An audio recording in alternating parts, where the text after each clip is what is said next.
queremos agradecer todo lo que lo ha hecho posible, porque tenemos algunos meses preparándolo.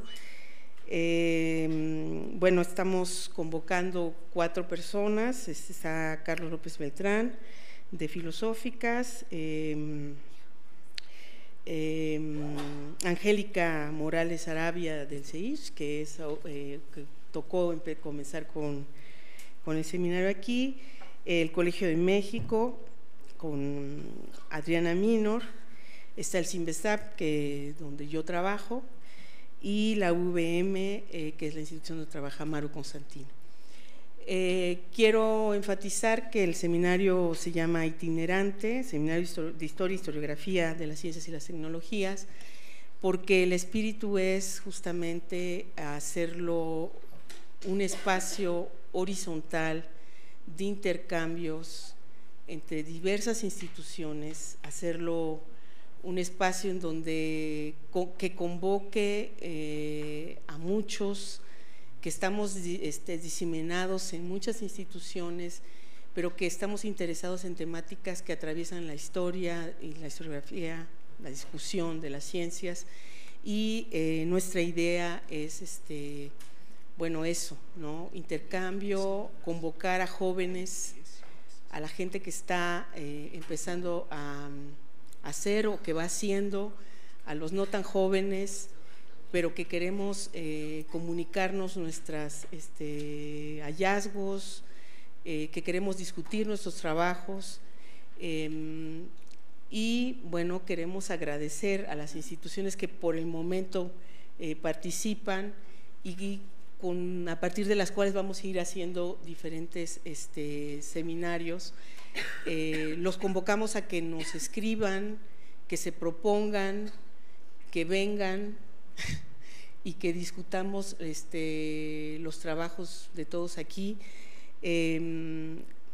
Algunos de nosotros ya hemos tenido otras experiencias de otros seminarios que hemos organizado, y esas otras experiencias en otros momentos nos han convencido de que es importante hacer esfuerzos por reunirnos transversalmente desde otros lugares, desde otras experiencias, reunirlas y discutirlas, pensarlas juntos, ayudarnos a consolidar estas temáticas que nos interesan y que nos convocan aquí.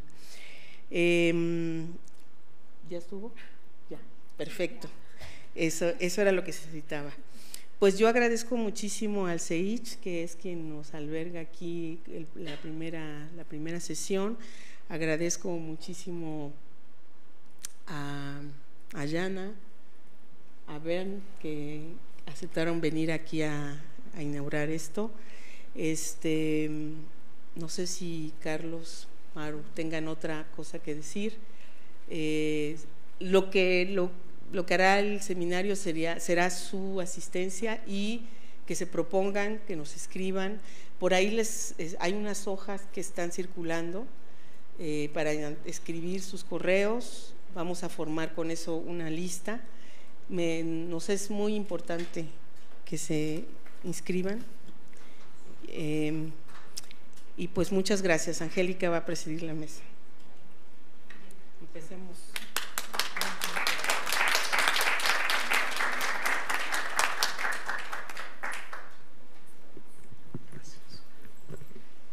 Pues qué emoción, finalmente, después de muchos preparativos, muchas semanas de estar pensando cuál era el mejor modelo para lanzar esta iniciativa, que estemos hoy con ustedes esta tarde. Nada más les quiero comentar, son 2 listas, una es la del CEICH, que sí les pedimos la firmen, y otra es la del seminario. Entonces, va a ser un día de firmas. Bueno, particularmente, la verdad, yo me siento muy contenta de que hoy estemos con Bernard, si te puedo tutear, sí. Y con Yana. Por supuesto, de Bernard sabíamos hace muchísimo tiempo de él, Yana y yo, porque él es uno de los especialistas sobre jesuitas, y bueno, Yana y yo tenemos con otros colegas un proyecto sobre ciencia jesuita. Entonces era curioso porque siempre estabas como en los discusiones y esto, pero nunca habíamos tenido oportunidad de estar contigo en vivo y a todo color. Bueno, pues voy a hacer la presentación. La dinámica va a ser una presentación de 30, 40 minutos de Yana, ¿no? Más o menos, y después vendrá tu intervención, más o menos 20 minutos, ¿no? Y después tendríamos una ronda de preguntas, ¿no? Para que todos aquellos que tengan cosas, pues que esto que intercambiar a partir de las lecturas y de la propia presentación de Yana y de Bernard, pues se pongan en la mesa de discusión. Bueno, pues voy a hacer una breve presentación de la síntesis curricular de Yana Cherná. Ella actualmente es investigadora invitada del Instituto de Historia del CSIC en Madrid, del Centro de Ciencias Humanas y Sociales. Ella está como investigadora invitada a partir del proyecto de Hispanema, con un tema que es muy interesante sobre los espacios ocultos de la historia natural americana en la modernidad temprana centroeuropea. Ella realizó estudios de doctorado en Teoría e Historia de la Ciencia y la Tecnología en el Departamento de Filosofía de la Facultad en la Universidad de Bohemia, y desde el 2015 trabaja como investigadora en el Departamento de Filosofía e Historia de las Ciencias Naturales en la Facultad de Filosofía de la Universidad de Ciencias en Praga. Ella cuenta con diversas publicaciones y todas rondan sobre la ciencia hispana y su impacto dentro del espacio centroeuropeo, y por supuesto la ciencia hispana siempre tiene, o hispanoamericana mejor dicho, vinculada de manera importante con la Nueva España. Ella cuenta con varios artículos, Alter Item, Salomón, Felipe II, Los Centros del Saber y el Conocimiento del Nuevo Mundo, Dos o más Españas, La polémica de la ciencia y la filosofía española, publicados ambos artículos en España y el Nuevo Mundo durante el reinado de la Casa de Austria. También tiene otro artículo sumamente interesante, Testigos de Vista, España, Nuevo Mundo y la transformación del paradigma de la comunicación científica. El año pasado publicó justamente en el dossier sobre ciencia jesuita en Nuevos Mundos, Mundos Nuevos, ¿no? Este dossier que fue el resultado del proyecto Papit, escribir las cartas, contar las historias naturales, naturaleza novohispana en correspondencia de los jesuitas de la provincia de Bohemia, siglos XVII y XVIII.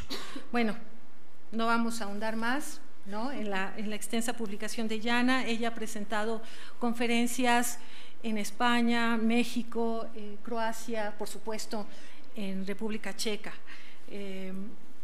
Bueno, pues estamos muy contentos de, actualmente está haciendo una estancia de un año en el CEICH, y bueno, hemos compartido ya varios proyectos desde el 2017 o 18, 16, bueno, desde el 2016. Y sin más preámbulo, tienes la palabra, Yana. Todo el escenario para ti. Muchísimas gracias, África. Muy buenas tardes a todas y todos. ¿No me escuchan?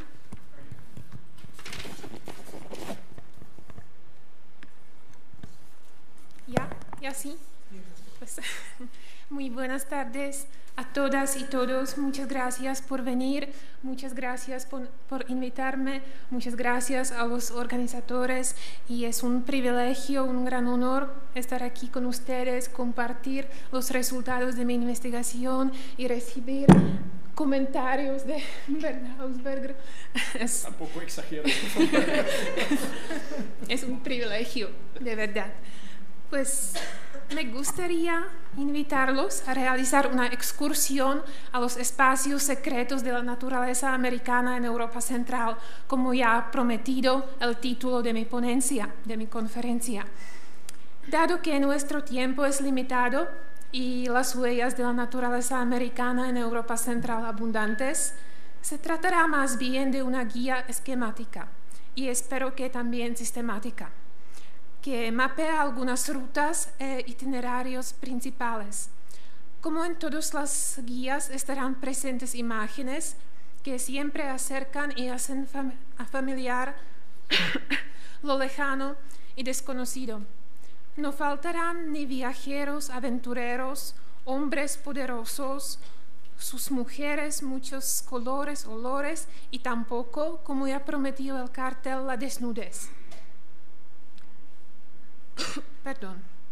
Supongo que todos ustedes han visto el cartel y también que todos han reconocido a su autor, Giuseppe Arcimboldo. Por supuesto, la imagen no fue escogida por casualidad.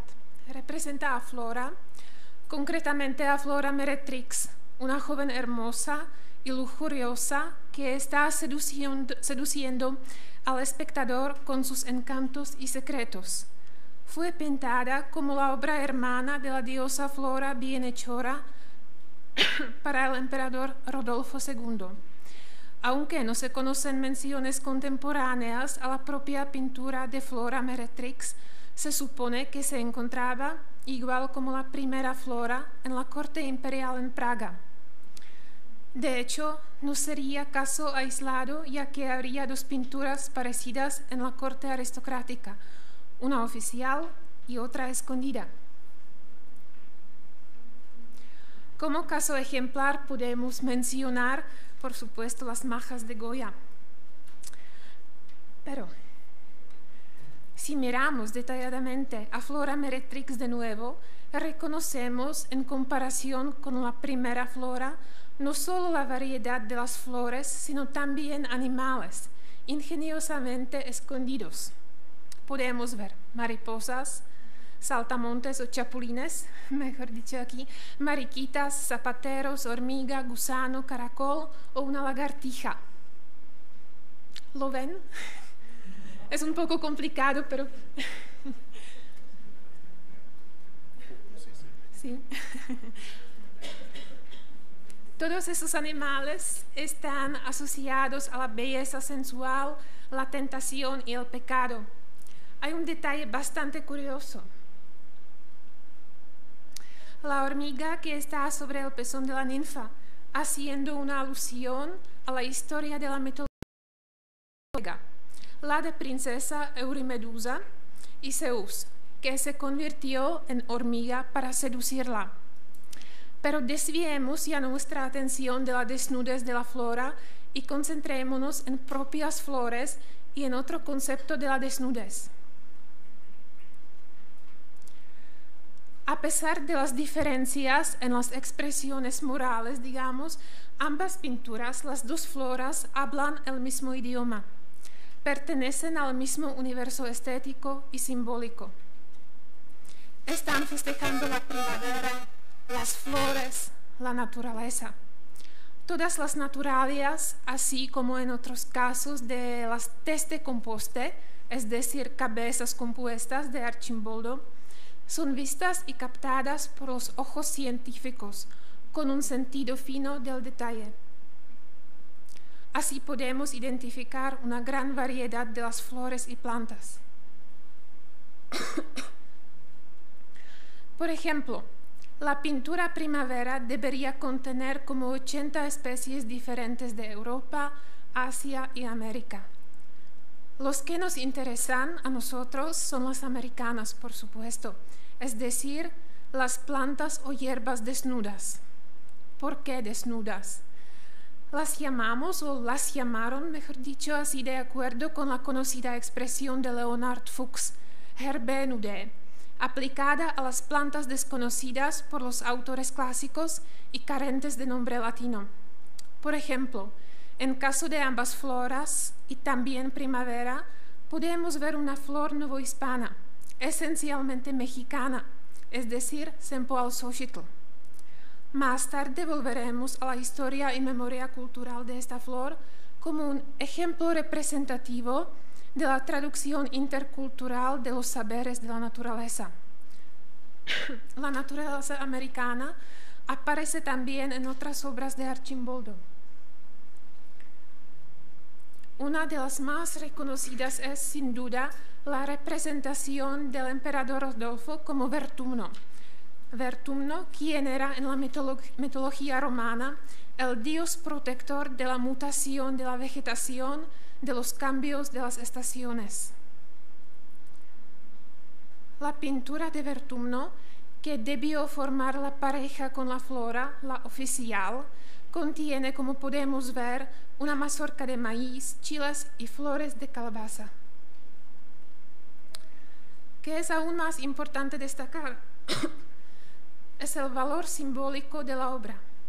Arcimboldo en realidad creó ante todo la apoteosis del emperador como el soberano el cual tenía control sobre el ciclo de la vida y de las fuerzas de la naturaleza.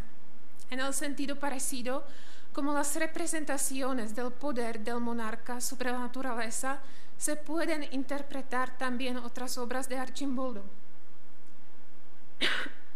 Su ciclo de las estaciones, de nuevo podemos ver algunas cosas de la naturaleza americana como maíz, y de nuevo primavera, y los elementos. Aquí el aire y la tierra. Y también pueden encontrar algunos animalitos del Nuevo Mundo, pavo, guajolote y algunas otras representaciones. ¿No me escuchan? Vale. Regalados a Maximiliano II de Habsburgo, padre de Rodolfo. El interés de Maximiliano y Rodolfo en el mundo natural es bien conocido.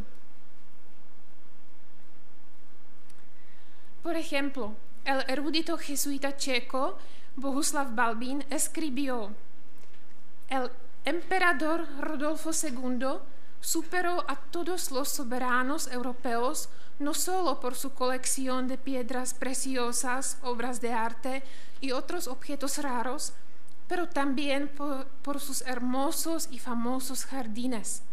Tanto en Praga como en Brandýs, ahí crecieron plantas y flores exóticas plantadas, protegidas y regadas con gran esfuerzo, a menudo por las propias manos del emperador.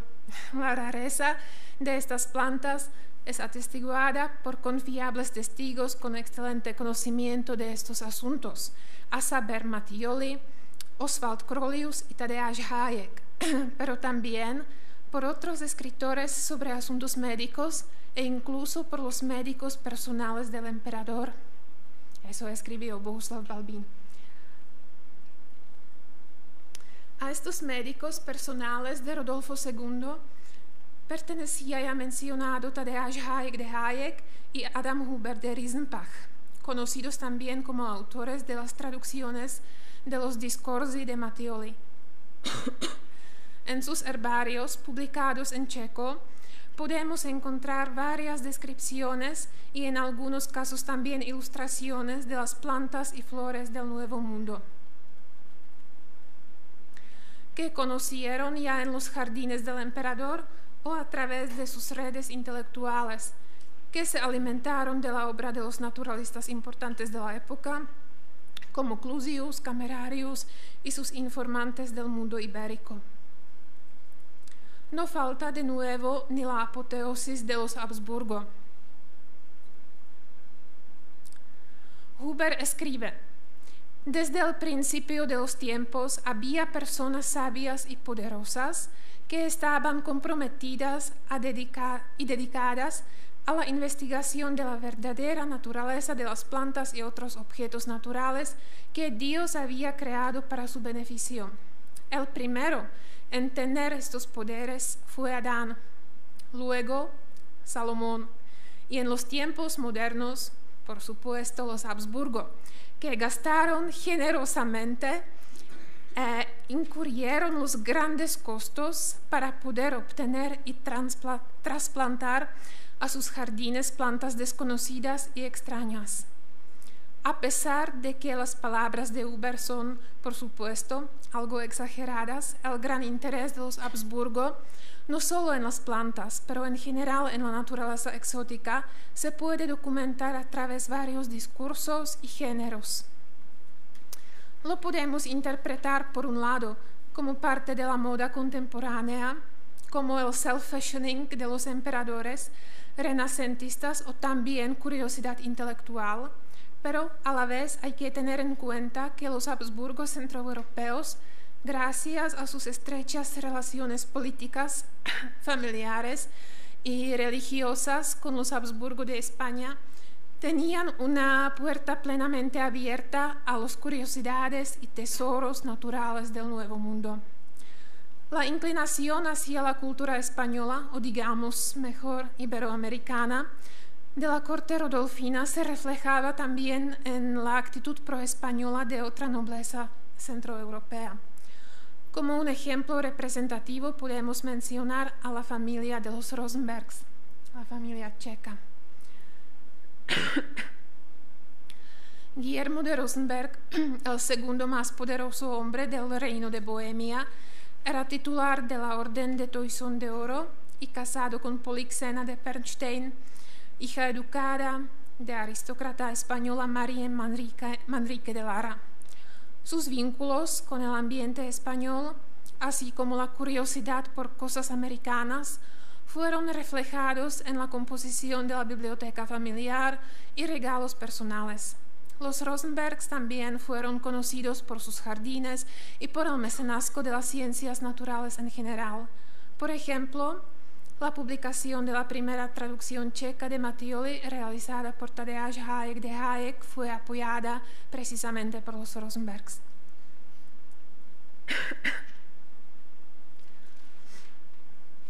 Ante todo, gracias a la orientación pro-española y el interés encendido en la naturaleza, surgieron no solo en Praga rodolfina varios espacios que habitaron los armadillos, coatíes, perezosos, manatíes, papagayos.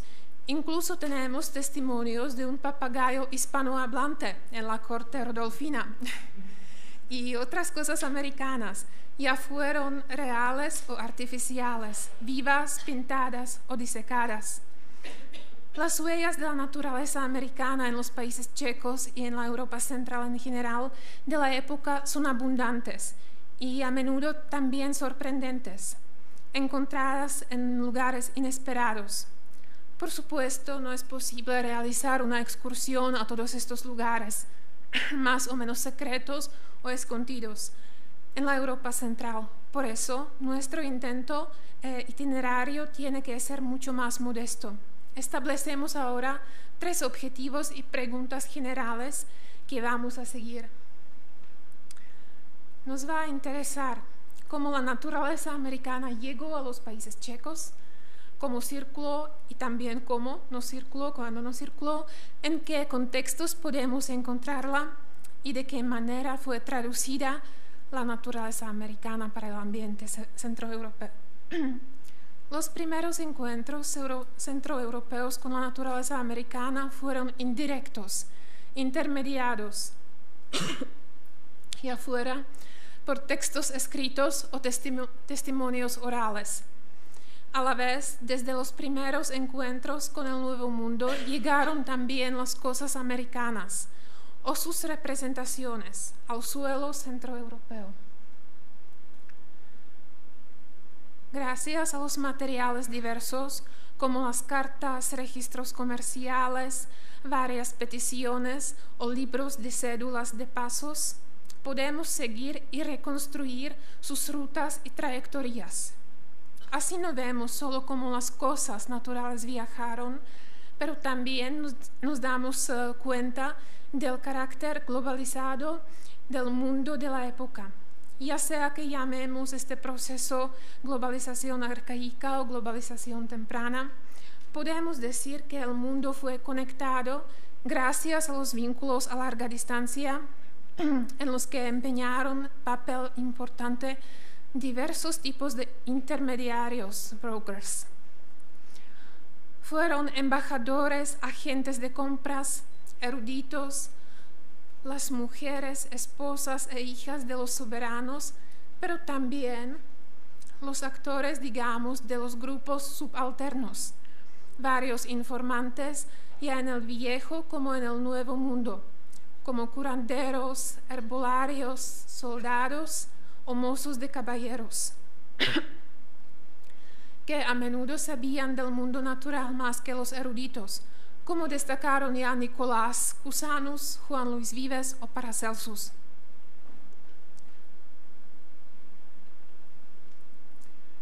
En caso del corte imperial rodolfino, desempeñaron un papel crucial en la adquisición del conocimiento sobre el mundo iberoamericano los embajadores. Podemos mencionar a Juan de Borja, Guillén de San Clemente, que actuaron en Praga, y, ante todo, a Hans Khevenhiller, embajador del Sacro Imperio ante la Corte de Madrid. La figura clave involucrada en la adquisición y transmisión de rarezas americanas entre Iberia y Europa Central. La correspondencia entre Rodolfo y Khevenhiller muestra claramente que el emperador con frecuencia le pedía a su embajador que adquiriera varias curiosidades, así como plantas y sustancias médicas. Además, Khevenhiller incluyó en sus cartas no solo ilustraciones, sino también consejos e instrucciones sobre cómo debían mantenerse las plantas exóticas del Nuevo Mundo. A la vez, el diario de Khevenhiller muestra que la vida del broker no fue nada fácil y barata. A menudo se quejaba de la falta de los fondos, los bolsillos vacíos y las deudas que le causaron muchas noches de insomnio y produjeron las canas. La información sobre la naturaleza americana, así como sus ejemplares, circuló, por supuesto, también en la red intelectual de los botánicos.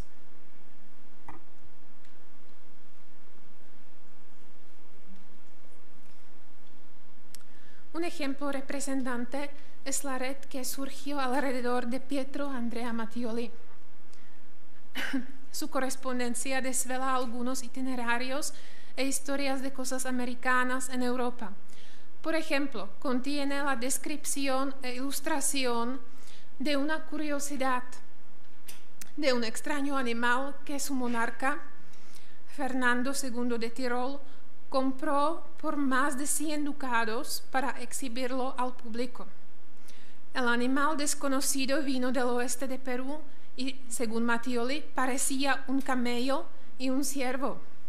Por eso propuso llamarlo cervo camelo.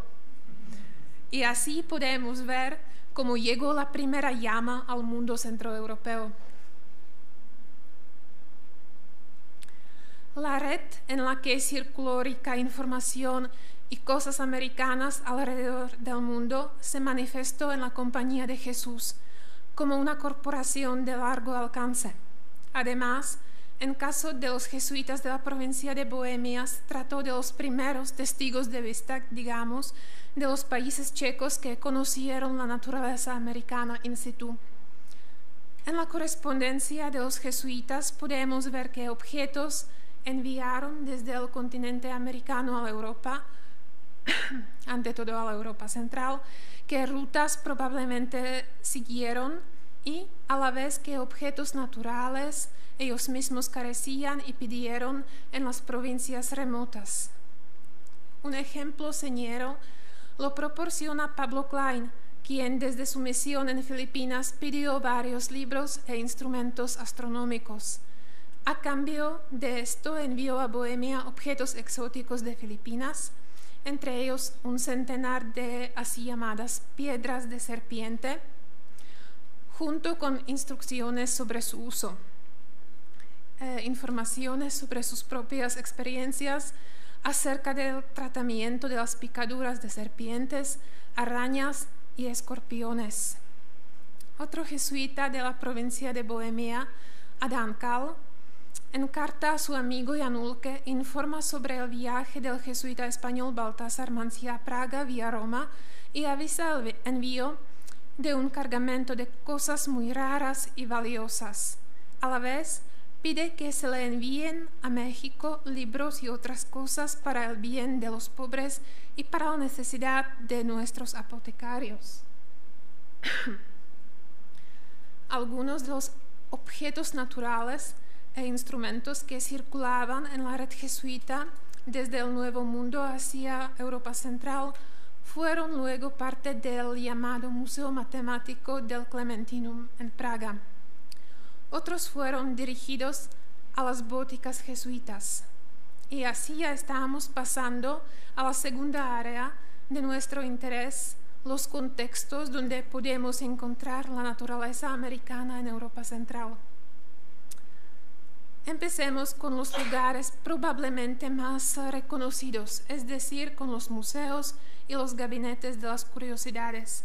Podemos decir que ya mencionado Museo Jesuita de Praga, construido a la manera de colecciones jesuitas similares, especialmente el Colegio Romano de Athanasius Kircher, representa un ejemplo del patrimonio cultural ya perdido y olvidado. Ningún objeto se ha conservado hasta hoy y queda casi completamente desconocido. La reconstrucción visual y epistemológica de su colección es uno de los objetos de nuestro proyecto Hispanema. De la naturaleza americana contenía, según los inventarios, por ejemplo, piedras serpientes, las piedras bezoar, orejas de manatí, es decir, probablemente las aletas. Como todos saben, los manatíes no tienen orejas. Frutos de jojoba, pez espada, o lengua y garras de oso americano. Mucho más conocidas son las colecciones de Rodolfo II. Uno puede formar una impresión de objetos exóticos en la corte de Rodolfo gracias a 3 inventarios que pueden ayudarnos a identificar de qué objetos se encontraron en las colecciones, pero también ofrecen una perspectiva menos común. Al compararlos, podemos determinar qué objetos desaparecieron. Después de todo, la historia de circulaciones de objetos también debe ser vista como una historia de desapariciones. Como suplemento de las colecciones e inventarios rudolfinos, podemos ver los así llamados museos cartáceos que se encuentran en Viena. Aquí podemos ver algunos ejemplos de la naturaleza americana que se aparece en estos museos cartáceos: armadillos, coatíes, tucanes, cabrías de Indias, ardillas de Indias, hurones.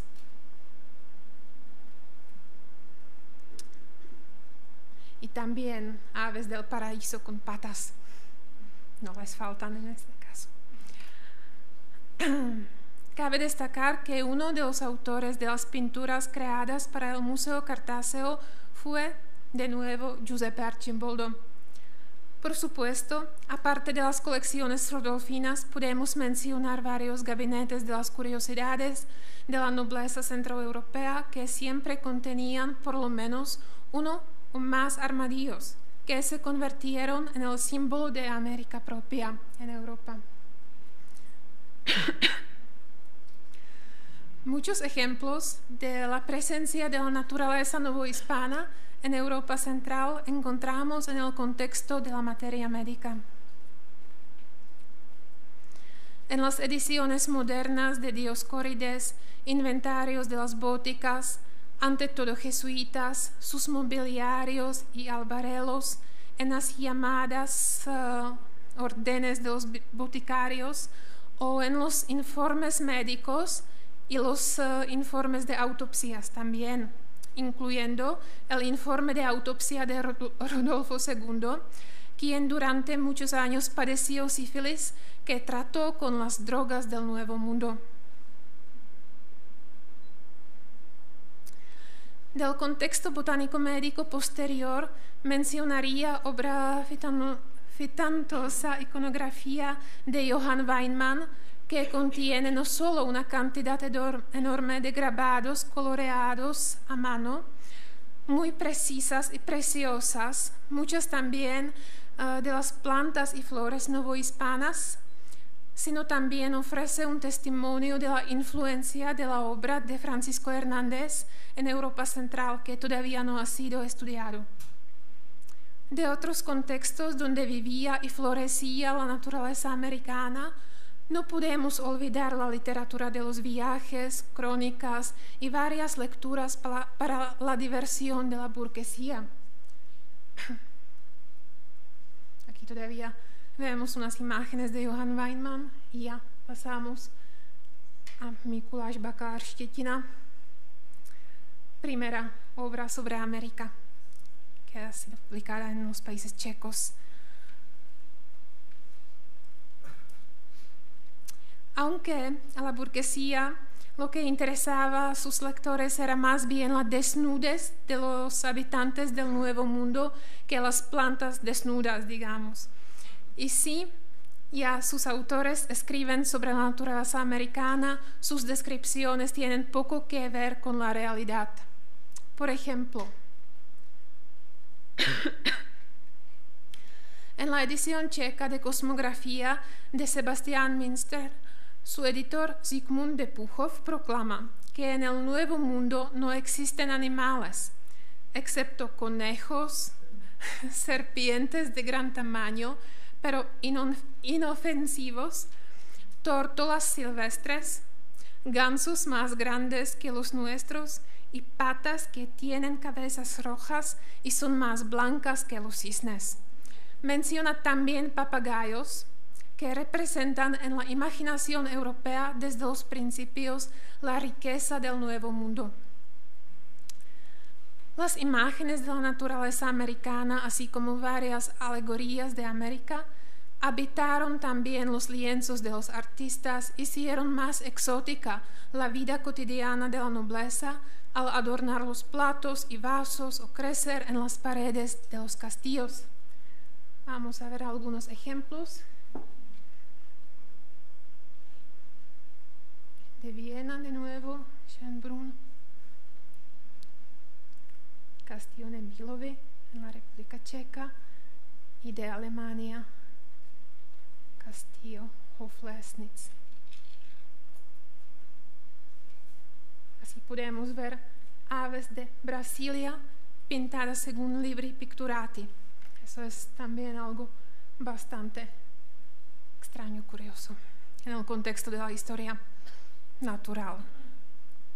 Y a veces las cosas americanas no solo decoraban los platos de manera virtual, sino también real, ya que fueron la fuente de los placeres corporales de la nobleza, como muestran las investigaciones de los arqueobotánicos. Por ejemplo, en Castillo de Praga fueron descubiertas cáscaras de cacahuates, semillas de calabaza, tabaco rústico o hierba carmín. Como hemos visto, aunque el mundo centroeuropeo y el mundo iberoamericano fueron geográficamente lejanos, los materiales de diversos discursos muestran que fueron conectados por varias rutas, protagonistas y ante todo por la atención y curiosidad que despertó propia naturaleza americana. Es también obvio que la reconstrucción de las trayectorias y espacios del saber donde apareció la naturaleza americana tiene que tener el carácter interdisciplinar. Otra tarea, aún más compleja, es investigar e interpretar el proceso de la introducción, recepción y traducción de la naturaleza americana para el mundo centroeuropeo. Traducción no solo en el sentido lingüístico, sino también y sobre todo en el sentido cultural y epistemológico. Nuestra intención no es presentar y analizar solo las vidas materiales de las cosas naturales, es decir, crear un inventario o itinerario de las cosas, pero también reconstruir su memoria y experiencia, sus vidas culturales y sociales, incluyendo las vidas previas dependientes de los ámbitos culturales diferentes. En otras palabras, mostrar su hibridación cultural y polivalencia geográfica. En realidad, la naturaleza nueva, desconocida para Dioscórides y Plinio, con la que fueron confrontados nuestros protagonistas, no estaba desnuda ni per se, ni en los ojos de los que la vieron y conocieron con todos sus sentidos. Sus interpretaciones estuvieron basadas en las lecturas y experiencias previas, en su formación intelectual, su carga cultural y religiosa, es decir, en su precomprensión.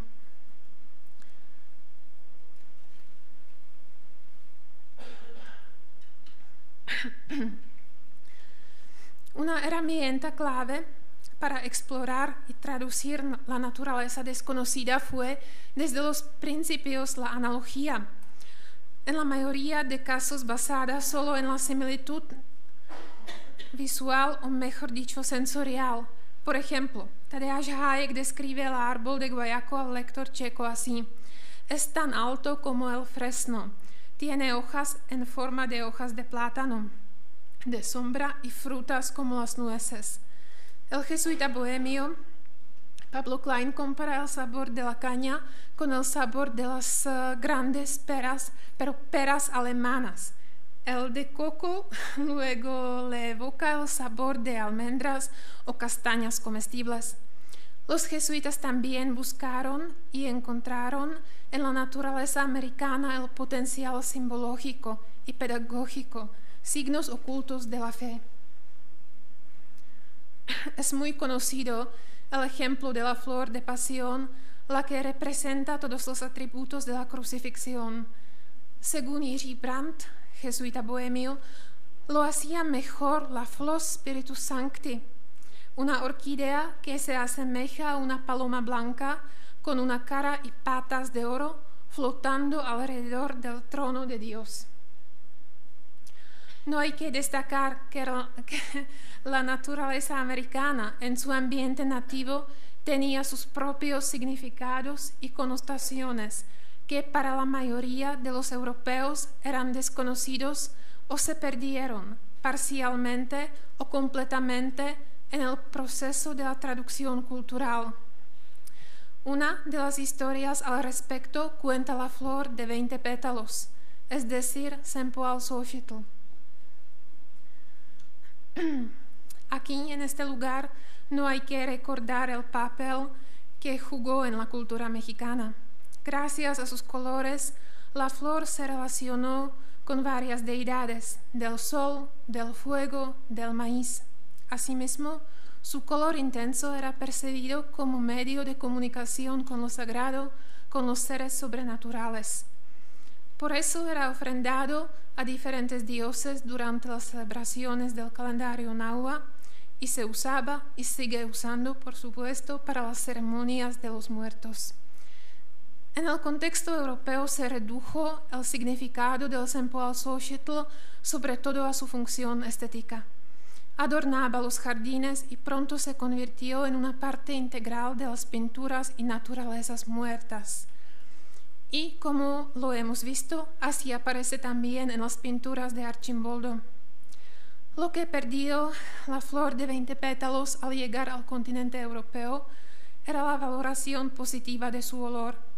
Según Tadeusz Hayek y Adam Huber, el olor de la clavel de Indias, así lo llamaron, o tajete a veces, tenía varios nombres, pero no es importante por el momento, fue desagradable, irritante, hasta peligroso.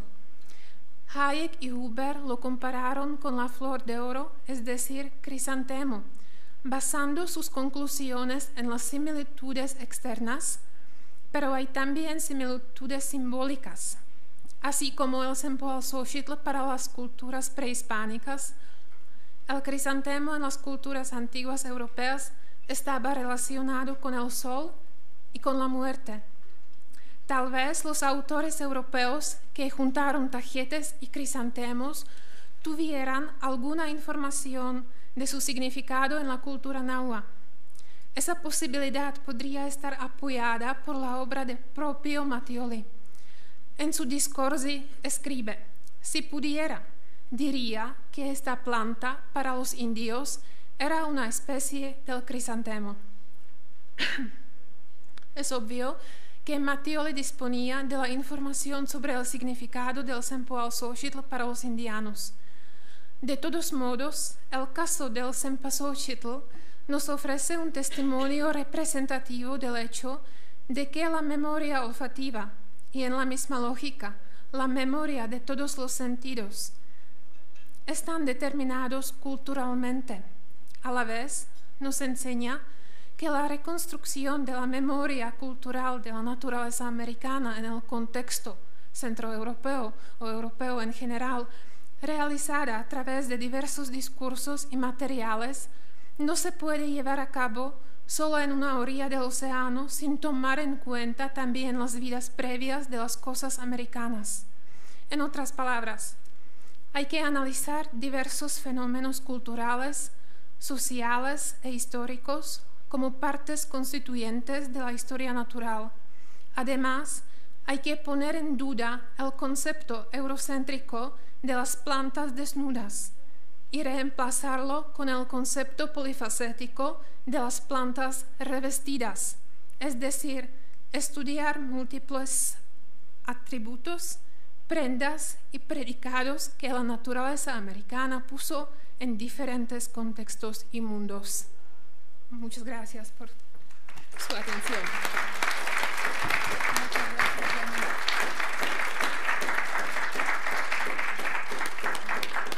Muy bien. Bueno, pues ahora vamos a pasar a los comentarios de Bernard Hausberger, y antes me gustaría solo dar una semblanza muy breve. Él es doctor en Historia por la Universidad de Viena, ha sido colaborador científico y profesor asistente en el Instituto de América Latina de la Universidad Libre de Berlín, y desde el 2006 es profesor investigador en el Centro de Estudios Históricos del Colegio de México. Sus trabajos se centran en la historia colonial latinoamericana. Desde este lugar ha abordado el tema de las misiones jesuitas, la minería, las redes sociales. También aborda el tema de la historia global como un nuevo enfoque para superar los límites de la historia nacional, y recientemente la relación entre historia y cine. Entre sus libros se destacan La Nueva España y sus metales preciosos, la industria mineral colonial a través de los libros de cargo y data de la Real Hacienda. También tiene otro libro muy importante, El peso de la sangre, limpios, mestizos y nobles en el mundo hispánico, coordinado junto con Nicolaus Böttcher, no sé si así se pronuncia, y la Revolución Mexicana en el cine. Además, bueno, cuenta con muchísimos artículos publicados en estos temas, y bueno, recientemente ha publicado cosas más vinculadas con el tema del cine, si no mal entiendo. Pero bueno, daremos pues paso a tus comentarios, Bernard.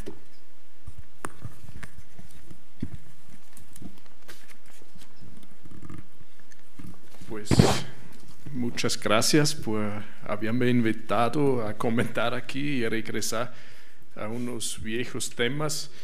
No es para vanagloriarme, porque creo de todas formas han exagerado ya mucho en presentarme casi como una estrella, que no merezco. Pero también tengo 2 libros sobre los jesuitas en la Nueva España, solo están en alemán, pero es un poco lo que me conecta con este tema, para que quede claro. Pero tengo que decir que nunca he trabajado historia natural y cosas así, por lo tanto he aprendido mucho aquí y no sé si puedo aportar mucho, pero vamos a ver.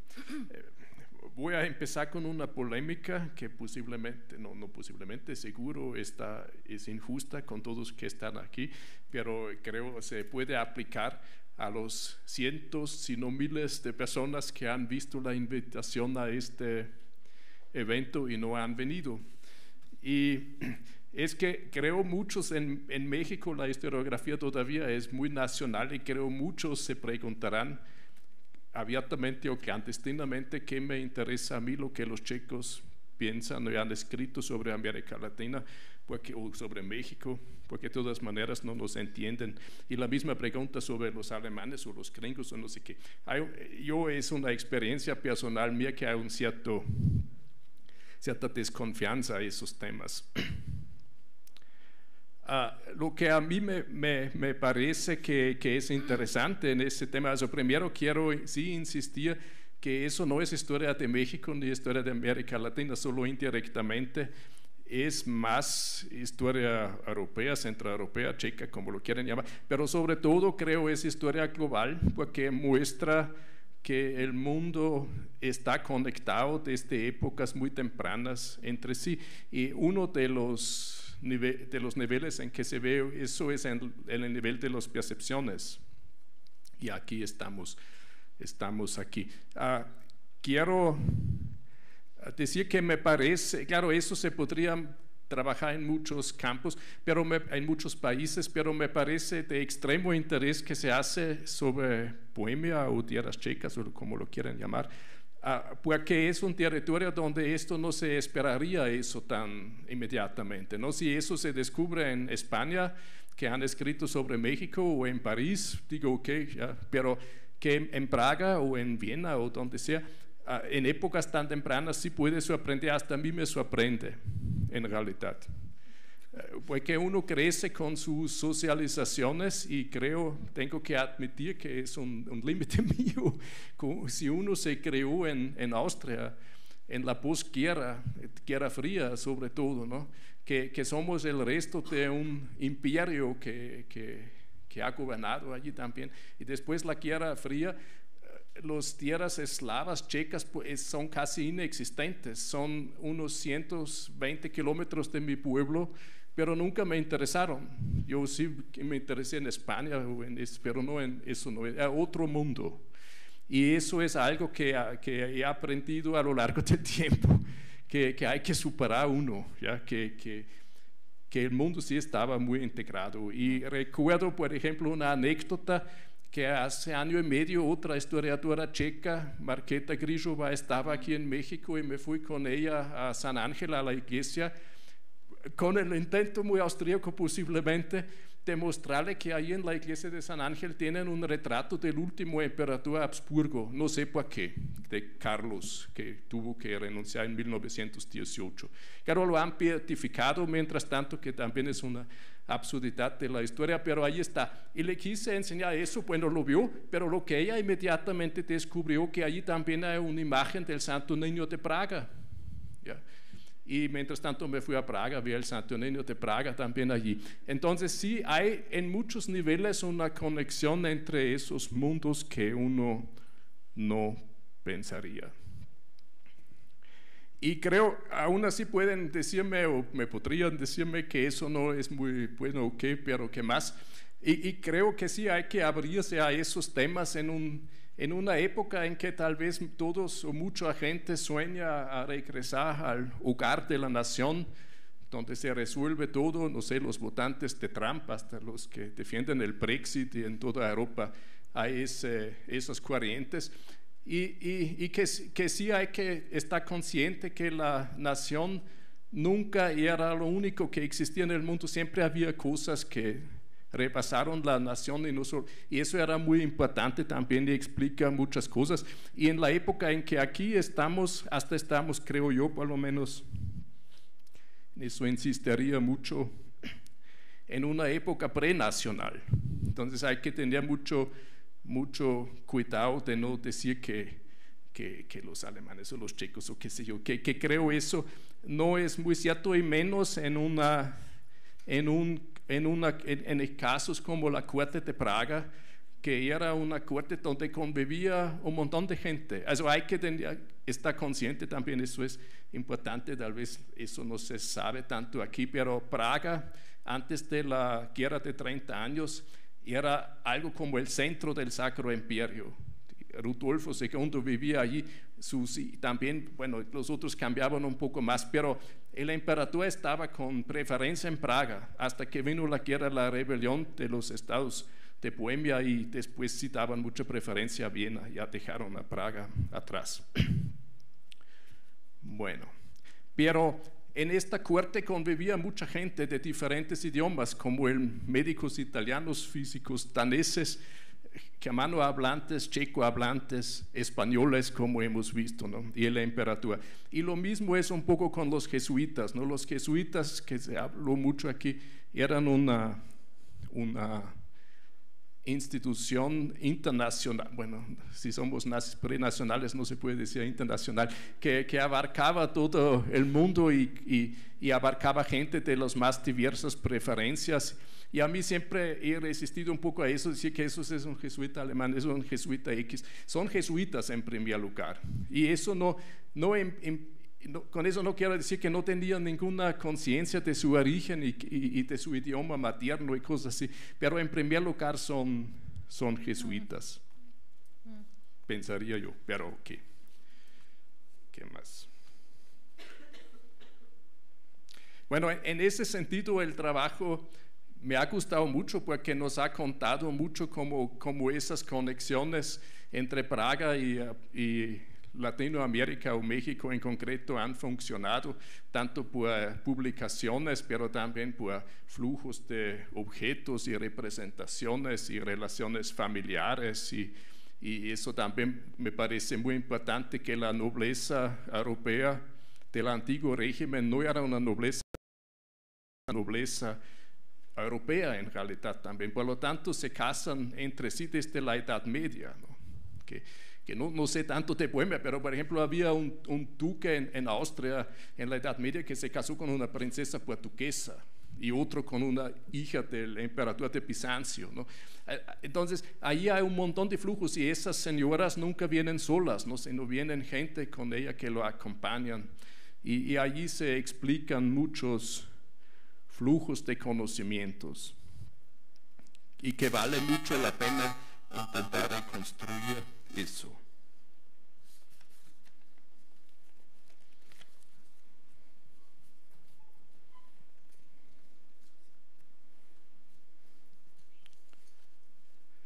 Leyendo el texto de los jesuitas, porque yo hice ese comentario un poco leyendo dos textos y ahora escuchando la ponencia, los dos textos son diferentes, la ponencia otra vez es diferente. Y lo que yo ahora voy a decir se aplica al texto que leí sobre los jesuitas, se aplica mucho menos al otro texto y no se aplica nada a lo que he escuchado aquí. Pero creo, si uno quiere estudiar esos vínculos de flujos de conocimientos en la Europa de la época y cómo se cruzan en Praga como un ejemplo, sí me parece que habría que tomar mucho en este caso el espacio germano-palante, porque finalmente son los espacios más vinculados. Pero en la ponencia sí había mucho ejemplo de eso también. Bueno, sobre los ejemplos no puedo decir mucho. Los gabinetes de curiosidades, solo una anécdota más, se mencionaba el duque de Tirol, que tenía su gabinete de curiosidades en Tirol, en el castillo de Ambras, me supongo que es este. En este gabinete también estaba durante siglos el famoso penacho de Moctezuma, antes de que lo trasladaron a Viena, y allí está hasta que lo reconquistan, ¿o no? Y sí, pero eso es otro ejemplo de estos objetos y conocimientos o conocimientos en ese caso tal vez no, porque ni se sabía qué es eso, pero que se cruzaban el océano, llegan a lugares completamente inesperados, se resignifican muchas veces y tienen de repente un significado en México, por ejemplo, que tampoco se esperaba antes que un día lo va a tener. Y así es una cosa más que explica eso. Bueno, no quiero hacer mi propia ponencia aquí y hablando de las cosas que yo sé, pero no eran tema de la ponencia. Una cosa solo se insiste mucho en los textos aquí, también se dijo que la gente describe las plantas en analogía de las plantas que ya conoce. Bueno, eso está bien, pero en realidad no me sorprende eso. Eso creo es una cosa cognitiva bastante general. Lo desconocido no tiene nombre, no inventa la gente un nuevo nombre, sino dice que es así como y casi parece. Para poderse expresar no hay otra forma, creo. Eso supondría que es casi universal y no nada típico ni de la época ni del territorio. Y de la ciencia jesuita sí quise, bueno, ahí sí podría ahora hablar mucho, pero no quiero hablar demasiado. Lo que sí creo que, lo que yo he visto de los jesuitas, que he trabajado en misiones sobre todo, no colegios, eso puede ser una cosa un poco particular, pero creo que la ciencia jesuita siempre era utilitarista. Los jesuitas hacen observaciones o estudios científicos en las tierras de misión, yo diría exclusivamente con motivos para qué nos puede servir. Si hacemos mapas no es para fomentar la geografía, sino para poder misionar mejor, ¿ya? Si el padre Quino se pelea si Baja California es península o no, no es porque le interesa la teoría de la cosmografía, sino si es península, la California tiene un hinterland y de allí podemos, hasta él lo dice, de allí podemos avanzar al norte y llegar al estrecho de Aniani, a China, y en la otra dirección a Canadá, y cerramos todo el territorio católico. Todo eso siempre tiene un interés. Si le interesan las plantas, son las plantas medicinales porque ayudan a sobrevivir en tierras de misión. Y así vamos. Y solo he encontrado, y de misioneros sí he leído mucho, tengo que decir, he encontrado muy pocos científicos que hacen así estudios por aburrimiento tal vez, pero esos también son muy simplistas, que diga uno que de un cascabel rompí el diente y de este diente piqué mi gallina y la gallina no se murió, entonces saco la conclusión que el pico mismo uno no muere, no sé qué, pero esa ciencia muy limitada, digamos, y cuando profundizan más es siempre instrumentalizable, ¿no? ¿Para qué nos sirve eso? Y bueno, pues decía que en Roma que era un poco diferente, pero no del todo, creo. También cuando hacen aquí en Roma o en otros lados confluyen las informaciones es para promover el trabajo de la iglesia en el mundo. O lo que también creo había observado cuando publican cartas en Europa sobre el mundo, que lo hacen hasta, en eso sí son modernos y lo dicen que eso son historias exóticas que contamos, que cuento aquí y por experiencia sabemos que la gente se interesa más en lo ajeno que en lo conocido. Entonces publicamos eso aquí y la idea es que los jóvenes se interesen y tal cual se dispone hacia misionero. Y los otros que no lo hacen, que mínimamente conozcan la misión, atraído con ese truco de lo exótico y se solidarizan con la compañía de Jesús. Eso creo que por lo general tienen algo así, siempre hay un interés atrás de la ciencia, no es la pura ciencia. Aunque después me van a dar, porque ejemplos siempre hay para todo, que habrá habido unos que eran diferentes. Bueno, eso era un poco lo que quise decir. Pues gracias. Muchas gracias. Muy bien.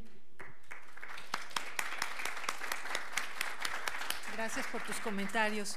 Pues, ¿qué les parece si pasamos a la ronda de preguntas?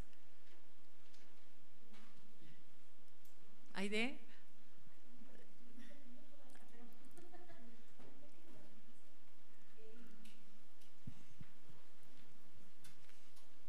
Bueno, primero agradecerte, Yana, que es muy interesante la forma en que la planteaste, muy redondita la exposición, porque como bien dijo Bernard, los textos, digamos, están como en otro cariz, en otro matiz, y además tampoco tenemos las imágenes. Pero la cuestión quizá iría en el texto de Nuevo Mundo, Nuevos Mundos, tú ahí abordas, digamos, como el corpus de las cartas y ese papel que juegan en esta comunicación, digamos, entre estos dos mundos, por así decirlo.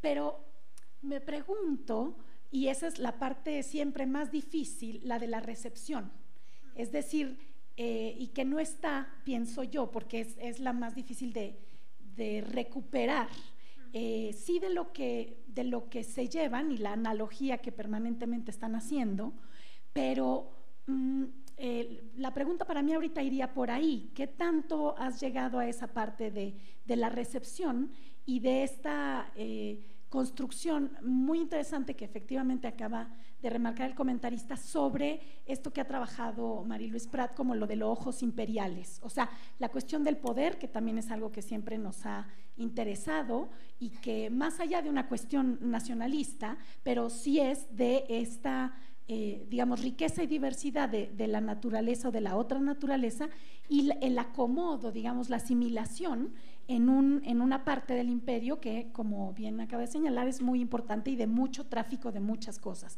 Entonces, no solo respecto a un solo punto, digamos, sino en el contexto más general de lo que se piensa como lo del planeta. Alguna vez en esos primeros seminarios que tuvimos hablabas de Europa Central y de lo que significaba. ¿Te acuerdas lo que discutimos sobre la centralidad para ese periodo en particular que estás abordando, que es lo que me parece más rico? Y bueno, fue así un poco de bote pronto, camarada? Muy bien. ¿Qué les parece si juntamos 3 preguntas para que puedas contestar? Edna.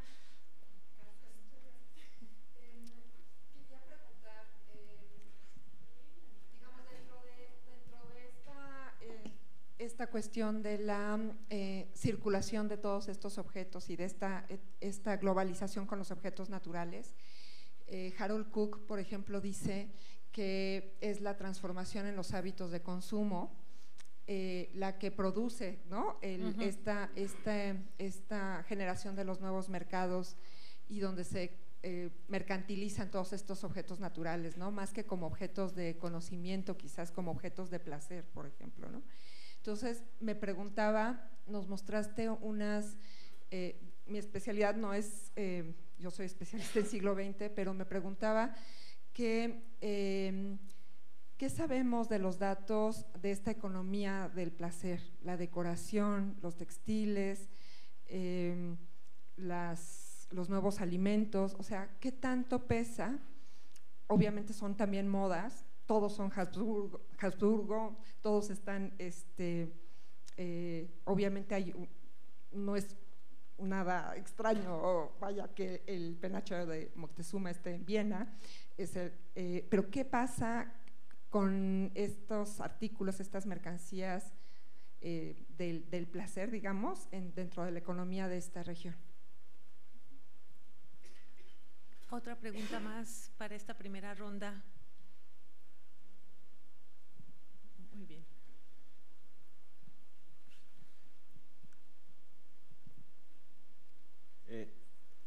A mí me genera curiosidad, bueno, me atrae mucho este tipo de objetos visuales, y la pregunta va un poco desde el planteamiento de Daniela Bleichmer sobre epistemología visual.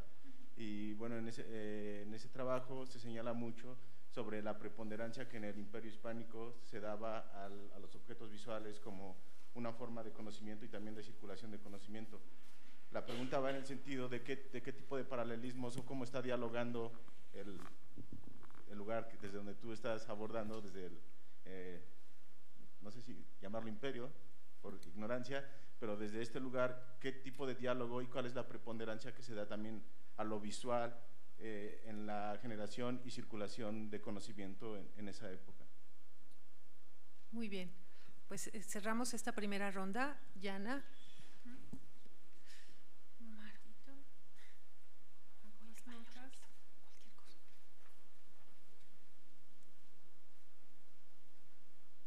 Pues la primera pregunta, observación de Aide, muchas gracias. Y tú referiste al contexto de los jesuitas o hablaste en general o… Sí, al contexto solo sobre las cartas. Sí. El tema de recepción de la naturaleza americana, novohispana, en el contexto centroeuropeo, la recepción de esas cartas. Sí. Pues no es tan fácil, de verdad no es tan fácil reconstruir este proceso de la recepción, pero por ejemplo, en el caso del Museo Clementino de los jesuitas tenemos algunas referencias, observaciones de los visitantes, cómo percibieron la naturaleza americana, esas cosas, pero a menudo faltaron evidencias, respuestas a esas cartas, y los propios jesuitas se quejaban que no tenían las respuestas, y sí, esta recepción a veces faltaba, y es lo más complicado reconstruirla. Sí. Pero como vimos, por ejemplo, en las crónicas de Bohuslav Balbín, un jesuita erudito reflejaba algunos fenómenos, estas circulaciones de los objetos, pues se puede encontrar, reconstruir, pero de verdad es un poco complicado y cuesta mucho trabajo encontrar estas huellas. Sí. Pero es muy importante tratar de reconstruir el proceso de la recepción, por supuesto. Eso es lo que nos interesa, y en el contexto jesuita es un poco más complicado, diría yo, que en el contexto de la recepción en las cortes de la nobleza. Sí. La segunda pregunta, economía de los placeres, del placer y esas modas. Qué es sorprendente que podemos, por ejemplo, encontrar en las cartas de los propios jesuitas unas demandas de chocolate fino y esas cosas que es obvio que querían también disfrutar de algo rico, bueno, no solo usar el chocolate como una medicina, digamos, pero requerían cierta calidad. Y por supuesto, en la corte rodolfina podemos encontrar varias drogas, pues no, como no sé si para causar el placer. Es también complicado responder esa pregunta. La evidencia que se me ocurrió es la de las cartas de los jesuitas. Y, por ejemplo,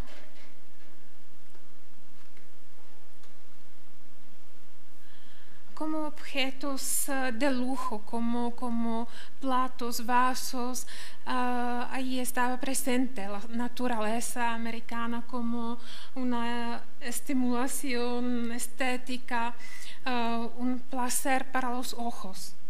En este sentido, podría decir que también. Y voy a buscar más al respecto.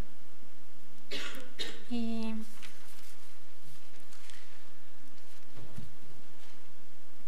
la última pregunta, no he hecho la nota completa, es que no tenía tiempo suficiente.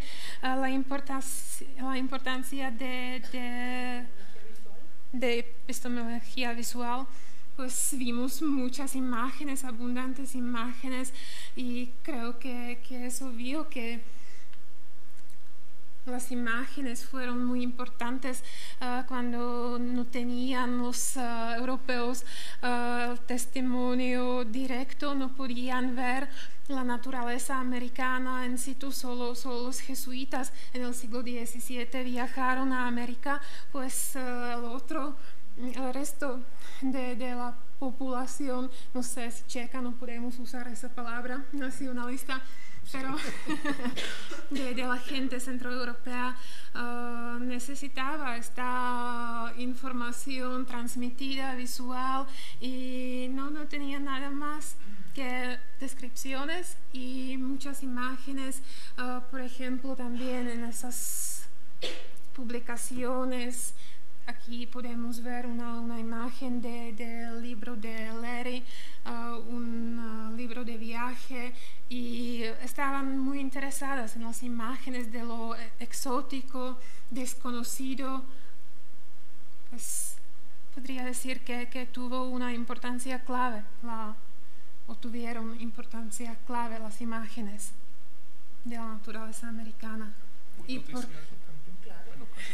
Y por ejemplo, este Museo Cartáceo es también algo muy rico en un sentido visual, es un microcosmo, es un propio gabinete de las curiosidades, pero en papel.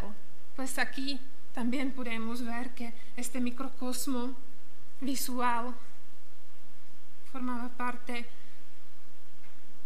de esa epistemología de estos ejemplos. Sí. Muy bien, querida Yana. Por supuesto. Decía unas cositas, solo eso del cambio de la vida cotidiana y de las modas, creo, en Centro Europa, por lo menos es más bien del siglo XVIII, muy avanzado, que esos productos se hacen común. Lo que sí es muy temprano es que aparecen a veces en listas de medicamentos y cosas así, el tabaco tempranamente y otras plantas. Bueno, no es la tesis de Cook.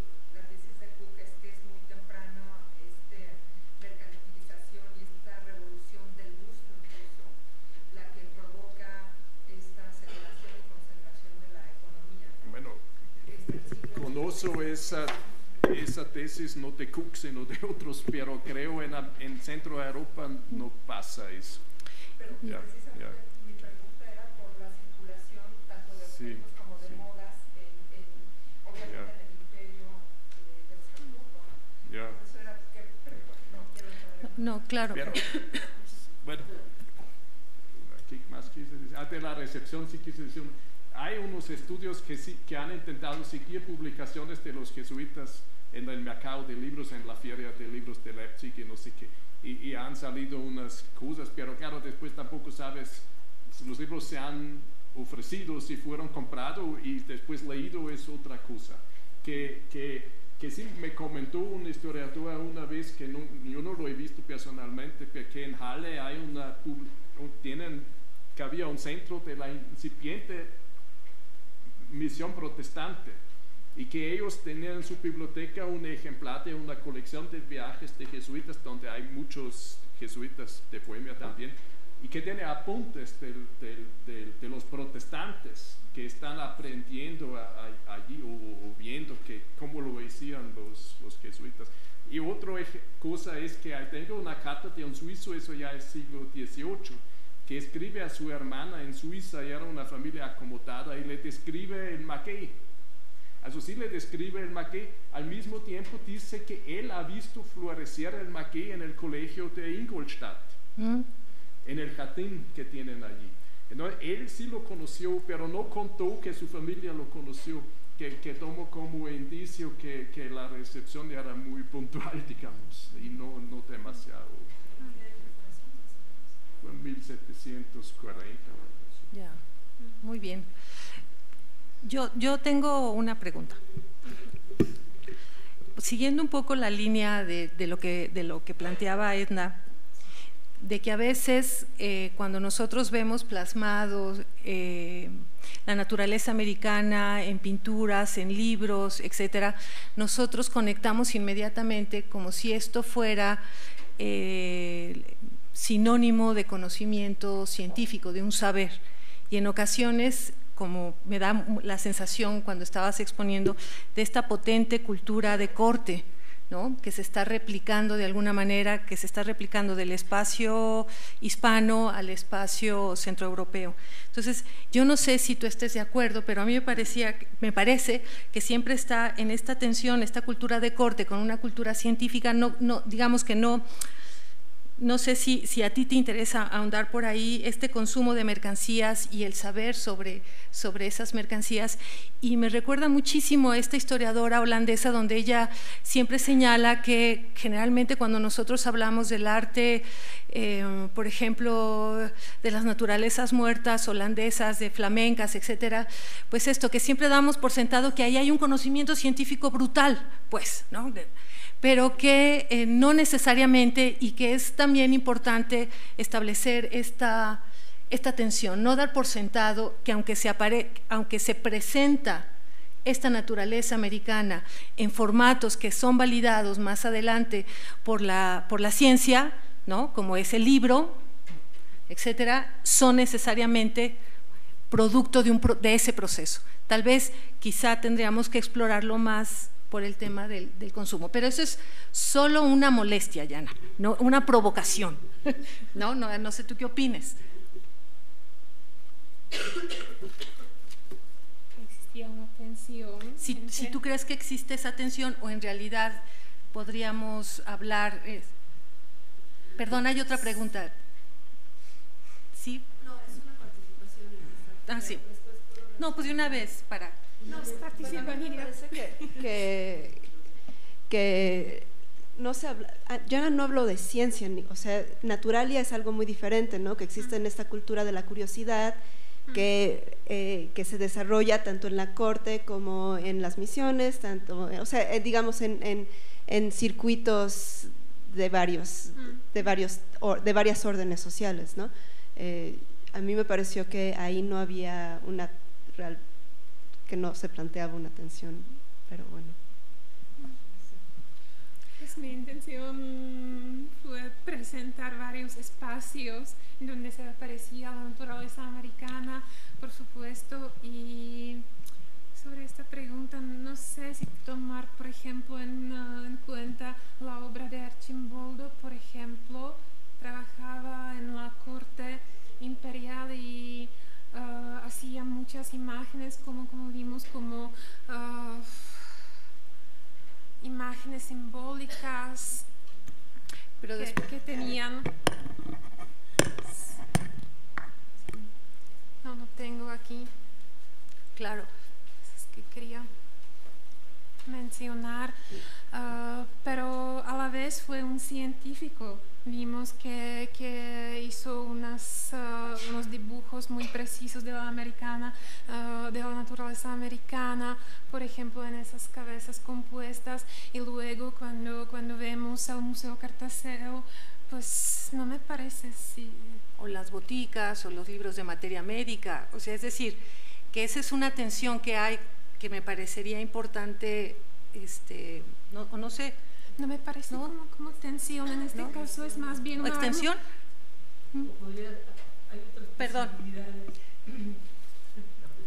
No, nada más para terciar un poco, porque sí creo que la cuestión que plantea Edna es muy interesante y bueno, me parece. No sé si a Yana le diga, pero yo lo que estaba pensando es más bien preguntarse cómo cómo adquirieron valor esos objetos, planteárselo así, porque eran objetos de algo que atraían consumo, no necesariamente en un sentido mercantil realizado, pero una vez que está puesto en un museo o en una cámara de curiosidades, es consumido y hay un acto que moviliza, que le da valor y que puede ser que movilice conocimientos y que puede ser que también se convierta en mercancía después, ¿no?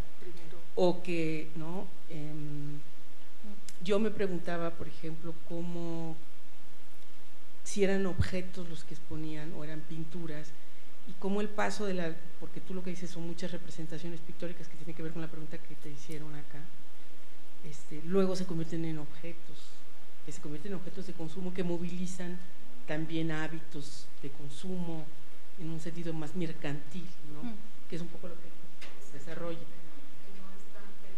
Pero que no está peleado. Yo diría que más bien hay que verlo como un proceso, porque es efectivamente muy temprano, tienes razón, y puede ser que parezca como que no, pero una vez que está puesto ahí y que se consume, ya hay un acto de valorización, digámoslo así.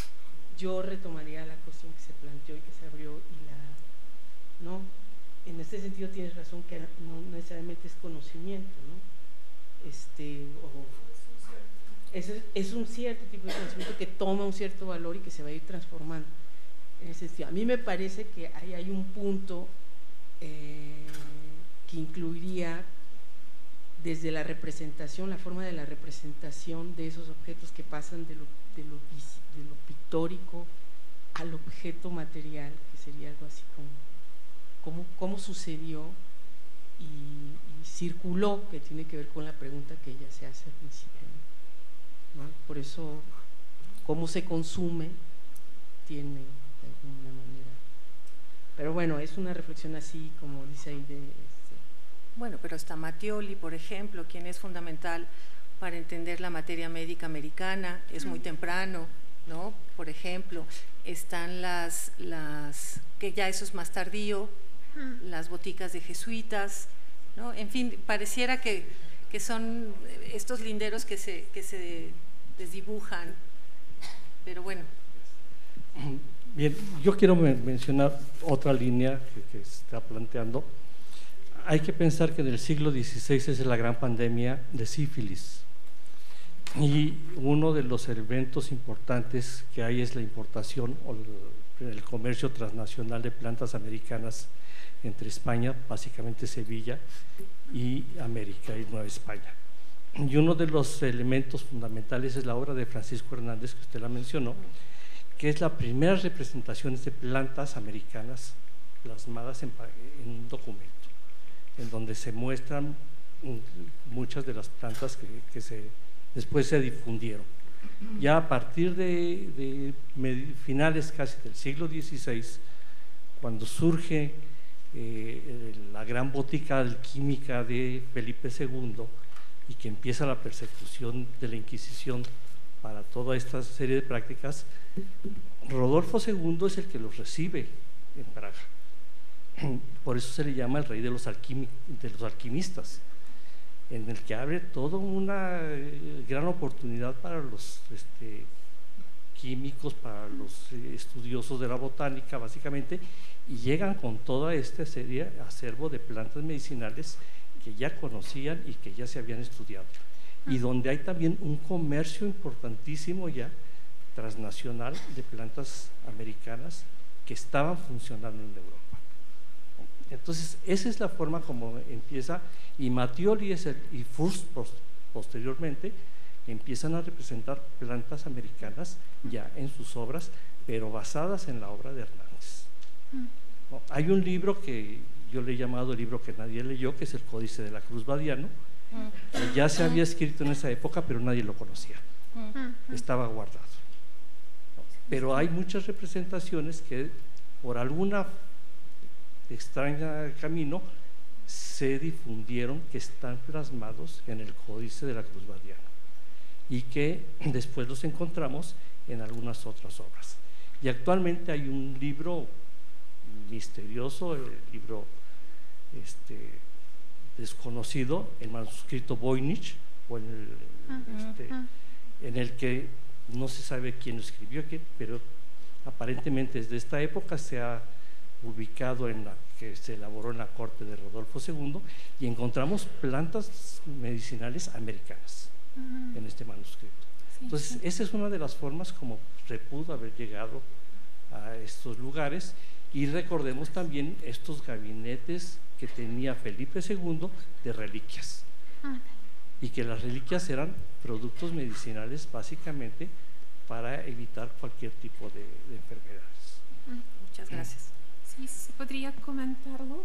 Sí, ahora mismo sí. Ya ahorita. Eso es muy importante que dijo usted, es que esta pandemia de sífilis y la búsqueda de las drogas, de medicinas de América estuvo presente en muchas cartas, en la correspondencia, no solo en las cartas que intercambiaron Rodolfo y Kevin Hiller, y podemos encontrar esas menciones en la correspondencia de la nobleza checa. Ellos buscaron los remedios para esa enfermedad y es presente en muchos contextos, y es mucho más importante para ellos en el siglo XVI evitar el dolor que causar el placer. Eso es algo de verdad posterior del siglo XVIII, pero en el siglo XVI, XVII no encontramos tantas menciones de este consumo de placer y esas cosas, pero más bien una búsqueda de cómo evitarse del dolor que causó esa pandemia de sífilis. Eso es sí, súper importante. Y alquimistas, no solo en el corte de Rodolfo, es también algo muy de moda en esa época. En el corte de los Rosenbergs trabajaron los mismos alquimistas como en el corte de Rodolfo. Y sí, es muy presente ahí. Perdón. Sí.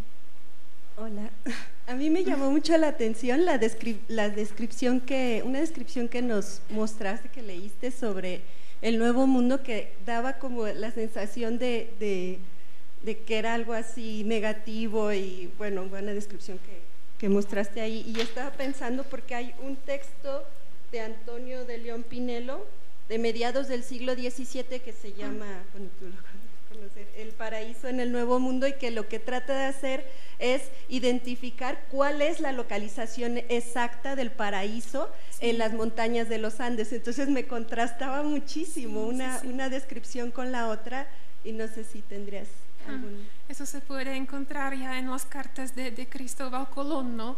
Este esfuerzo de encontrar, sí, un paraíso terrenal, digamos, y pues en el contexto checo nada original encontraríamos, pero esa tendencia de interpretar un mundo desconocido, el Nuevo Mundo, como un paraíso terrenal, a veces se aparece, y también la tendencia contradictoria, como sí, un infierno, hay muchas serpientes, es peligroso, hay escorpiones, no sé qué. Sí. En las cartas de los jesuitas está muy presente este tema del sufrimiento de los jesuitas, el ardor de esos territorios, misiones remotas y ausencia de la medicina que necesitaban, y sufrimiento. Pues son dos caras que siempre están presentes. Sí, siempre están presentes.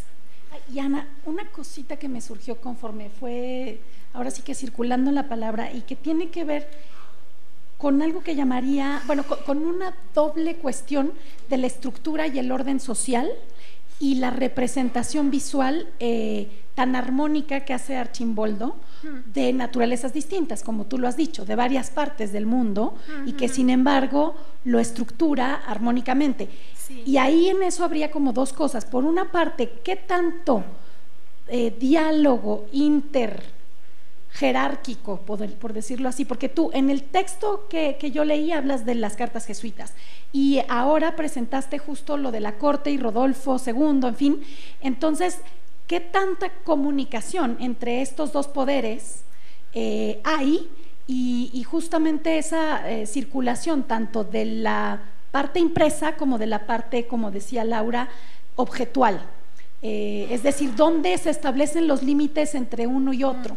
¿A quién le llega el objeto y a quién le llega la imagen, y por qué se va distribuyendo de ciertas maneras esa forma de coleccionar, por llamarlo de alguna, por decirlo así ahora? Y esa correspondencia entre el emperador, los jesuitas o jerarcas jesuitas, porque no necesariamente cualquiera le podía escribir, y estas mediaciones que también atraviesan necesariamente por la península ibérica. Esa sería la pregunta, que es doble por esto del orden social representado y conjugado ahí. Pues, perdón, y cerramos la batería de...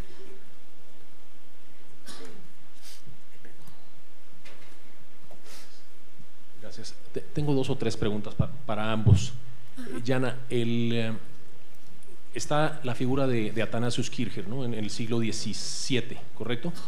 ¿Hay algún, has mencionado a Bohuslav Balbín? Bohuslav Balbín. No sé si sea por el que te estoy preguntando, pero ¿habrá algún jesuita bohemio de la talla enciclopédica, digamos, de Kircher? Sí.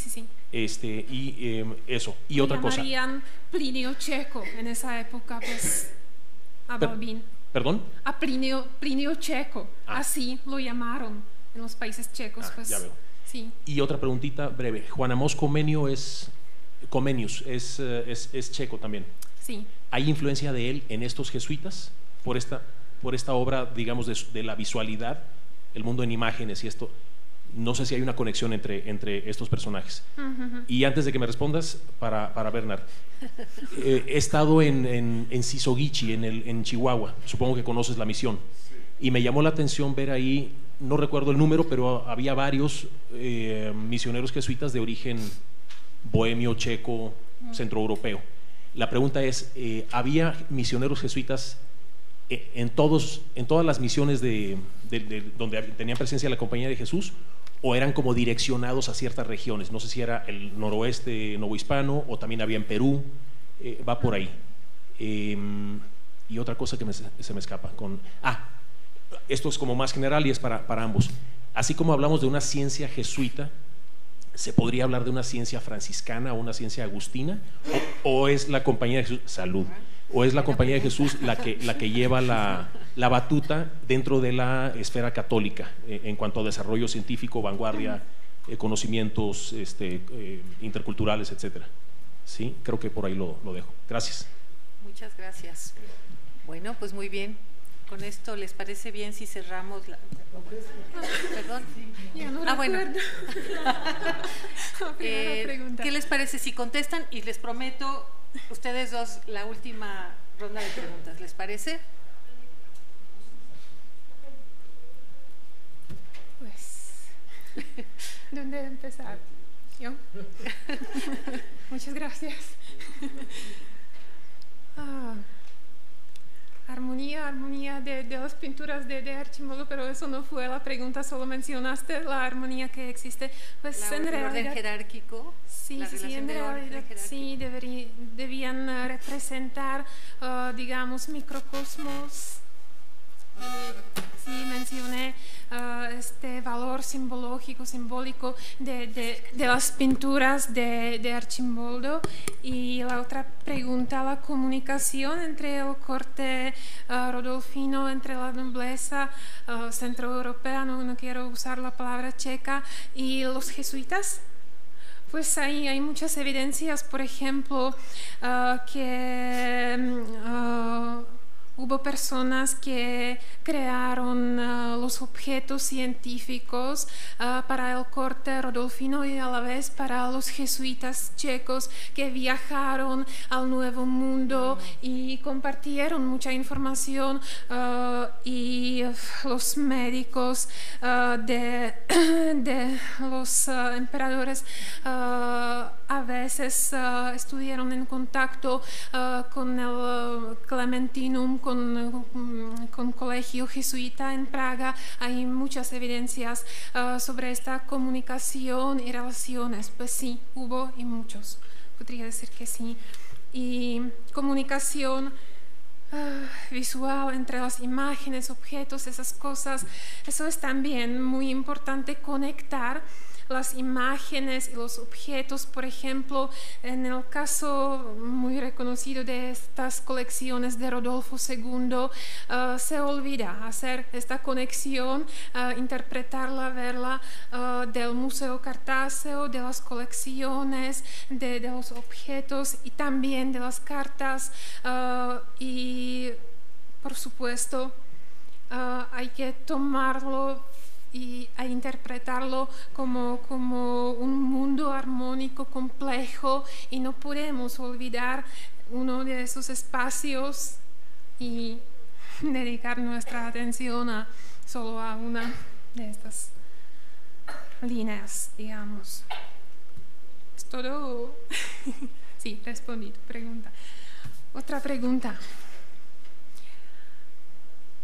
Sobre el Bohuslav Balbín, ya dije que sí, tenía una fama de Plinio checo, fue erudito, muy reconocido en contexto checo, digamos, en los países checos, y las relaciones de Komensky, de Comenius y de los jesuitas, pues no existen, como yo sepa, no existen menciones o ¿cómo explicarlo? Por el momento. Komensky escribe que hay que buscar en todos los textos la verdad y inspirarse en la variedad de los textos, incluso en los textos de los jesuitas se puede aprender algo. Eso escribió Komensky, pero como protestante, digamos, no tenía una relación positiva, explícita con los jesuitas, no podía escribir que aprendió algo de los jesuitas. Solo conozco una mención que escribe que sí, que hay que aprender hasta de los jesuitas. Algo así aparece en su obra, pero no soy especialista en Komensky. Solo sé esto. Y jesuitas checos pues estuvieron presentes no solo en el norte de Nueva España, pero también en Perú, en Chile. Y sí, hay muchas evidencias también. Sí, Paraguay. Sí. Sí, estaban en todos lados. Estaban en todos lados. Y en cuanto a México, el grupo más grande, sí, era de Puebla. Mira, cómo eso se vuelve un tema, si quiero explicarme por lo de los chicos, aunque romper un poco es posiblemente mi problema, porque checo y alemán son los que hablan checo. Prenacional o ya nacional. Y Bohemia era una región multinacional. Y sobre todo lo que toca Nueva España, la mayoría de los misioneros que vinieron a Nueva España eran germanoparlantes. Eso se sabe.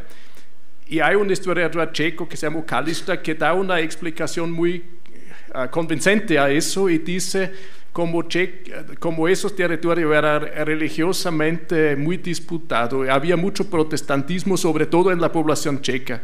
Entonces usaban los jesuitas checos con preferencia en los territorios donde se oponían al protestantismo checo y mandaban a los más de germanoparlantes pero yo no digo que los germanoparlantes eran alemanes, sí, toda mi vida me he luchado contra eso, ¿no? Porque hay historiografía clásica que dice que fueron los austríacos o los alemanes o los checos, y yo siempre me he resistido a eso, porque aunque si dijeron que son alemanes, no significaba lo que hoy en día significa ser alemán.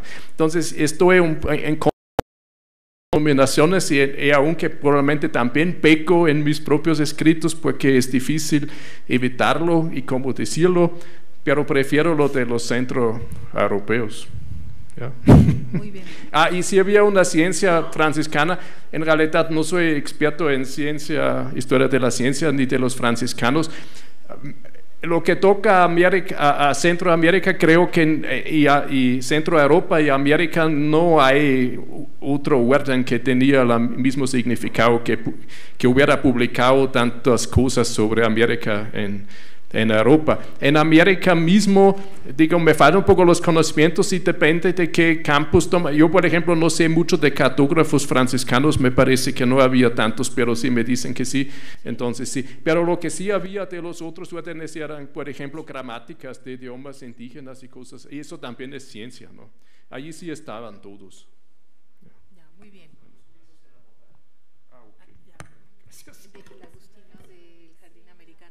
Y bueno, daríamos paso a nuestras dos últimas preguntas y con eso pues cerraríamos la sesión del día de hoy. ¿Les parece? Hola, buenas tardes, Yana. Muchas gracias por tu presentación. Me pareció muy interesante, muy rica visualmente y a mí me gustaría preguntarte acerca de tu proceso de investigación. ¿Cómo te acercaste a estas fuentes? ¿Cuál fue tu motivo personal para hacer esta investigación? Y bueno, lo de tu acercamiento hacia las fuentes me parece súper interesante porque recurriste a muchos materiales, a mapas, a cartas y además que son relaciones de diferentes países. Mencionas incluso de que hay una relación de lo que los jesuitas mandaron desde aquí hacia Europa, ¿no? Entonces, me gustaría saber si tú investigaste también acá, todo eso, ¿no? ¿Qué retos tuviste Y en ese sentido, para acceder a esas fuentes, y también en el sentido del idioma, porque haces traducciones de cartas y son de idioma antiguo que ya no es igual que ahora, ¿no? Y bueno, tu motivo personal y bueno, algo que a mí me gustaría agregar, si se puede, sobre los jesuitas. Fui a una presentación sobre un libro de la primera, el tratado entre Japón y España, que tenían que pasar por México. Y bueno, lo que decían es que los jesuitas entraron a Japón, intentaron hacer su misión religiosa, no pudieron, pero se quedaron en el puerto de comercio internacional, que era en Hiroshima, y bueno, pues ahí pues hicieron riquísimos, ¿no? Y ya. Y el profesor. Yo no voy a hacer una sugerencia. La ponencia, tanto al principio como al final, retoma esta idea de las flores desnudas para criticarla. Se podría poner en paralelo con la insistencia de que van desnudos en las islas del Caribe, cuando todos los antropólogos dicen que no hay sociedad, donde no haya pudor y donde siempre se lleva algo, aunque sea un taparrabos o un estuche pénico, pero la gente nunca va desnuda, ¿no? Entonces ese es otro prejuicio que se puede poner en paralelo con eso. Luego con una imagen, claro, no son imágenes muy buenas, pero ¿es realmente una llama o es una vicuña lo que aparece? Esa es una pregunta que yo me haría, ¿sí? Y luego, bueno, por lo que se comentó, entre los dominicos pues está Fray Francisco Jiménez con su obra de historia natural, ¿no? Del Reino de Guatemala. Todo, claro. Sí. Aquí vemos que la investigación interdisciplinar es muy, muy importante. Preguntar a los zoólogos y botánicos y toda esa gente, consultar, pues lo interpretan como una llama. Así lo encontré, no sé si es vicuña o llama. Aquí. Sí. Ay, ¿dónde está? Aquí. Les voy a preguntar, voy a consultarlo y muchas gracias por la sugerencia. ¿Qué tú crees, Angélica? No, bueno. Sí, tengo que consultarlo. Y la primera pregunta, pues mi motivación personal sería una historia bastante larga. Es que al principio investigué sobre la pues, no ciencia española renacentista, pero empecé con José Ortega y Gasset y todas esas personas, filósofos españoles, y todos ellos negaron la ciencia española, la existencia de la ciencia española, y por eso yo trabajé en contexto centroeuropeo con el tema de así llamada leyenda antiespañola, leyenda negra antiespañola, y así encontré varias huellas de los contactos entre el mundo iberoamericano y checo. Encontré una variedad de los materiales en checo, en alemán, en latín, en polaco, y son bastante inéditos, desconocidos, y por eso me decidí empezar a trabajar estos temas. Es que merecen la pena, valen la pena, creo que sí, que es una parte de patrimonio cultural bastante desconocido, pero así podemos también interpretar el carácter del mundo globalizado. No es, como dijo Bernd al principio, historia ni mexicana ni centroeuropea, es una historia global, y eso me parece bastante importante, interpretar estos vínculos, estas relaciones. Y los retos pues siempre faltan algunos materiales, o hay que leer en muchos idiomas, y aquí también, por supuesto, ya he hecho alguna investigación en el Archivo General de la Nación, y voy a seguir con esta investigación, y no sé si es todo si me preguntaste algo más. Muchas gracias. Muchísimas gracias, Jana. Muchísimas gracias, Bernard. Una excelente exposición que nos deja muchísimas cosas en la cabeza. Gracias.